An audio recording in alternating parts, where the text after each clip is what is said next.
Welcome to another edition of Sharing Movies Worthy. This time around, we're talking about the movie that's coming to theaters called Disciples in the Moonlight, and it is a shocking one. I'll explain.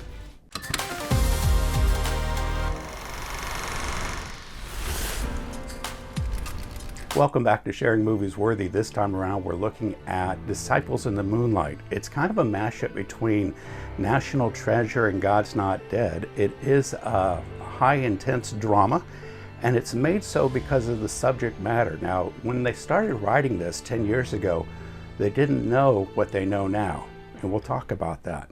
Also, we want to let you know that today's episode of Sharing Movies Worthy is brought to you by islandpopper.com and bkingshoney.com. From there, you can order honeydust, and from islandpopper.com, you can order great tasting gourmet popcorn. Both companies will send to you directly throughout the nation, anywhere.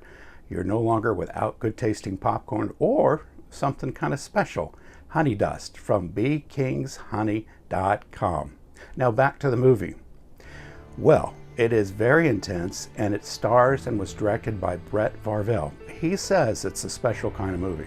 The cool thing about that is that when we first started this project, again, back in 2013, 2014, none of the conversations of our current day were happening at that time, with AI being able to rewrite portions of the Bible, or print an entire new Bible all by itself, or the conversations of the Bible being literally labeled as hate speech in parts of the United States and then around the world.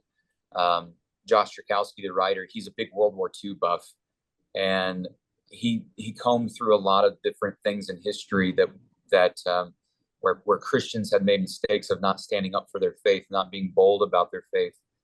And we used parts of that, and then just, some creative liberty, as it were, to write the story. And what shocked us was, here in the last few years, things that we had written back in 2015 were coming true. My wife started collecting old Bibles. I didn't get it at first, and then the government edited versions came. It's like she knew it was coming. When I saw this movie, I had to think this is not your typical Christian movie, because not everything works out in the end. I don't want to spoil it for you, but we do want to tell you there's no sex or embarrassing sex activity or cussing that goes along with it. So from that aspect, it's a faith-based movie. But you need to know that the subject matter is very intense. From the hateful words of the Holy Bible and replaced them with an inclusive, welcoming text that reflects our current values and beliefs.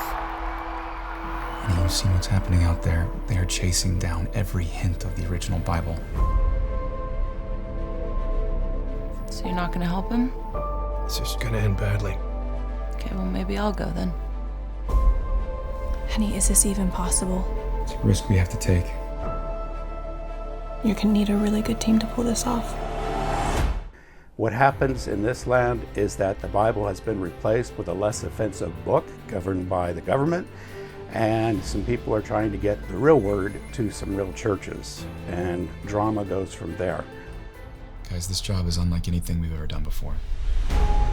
There are 7 underground churches spread throughout Ohio, Kentucky, and Illinois. Each church has designated one of its members to come out of hiding. Our job is to deliver a single copy of the scriptures to that person.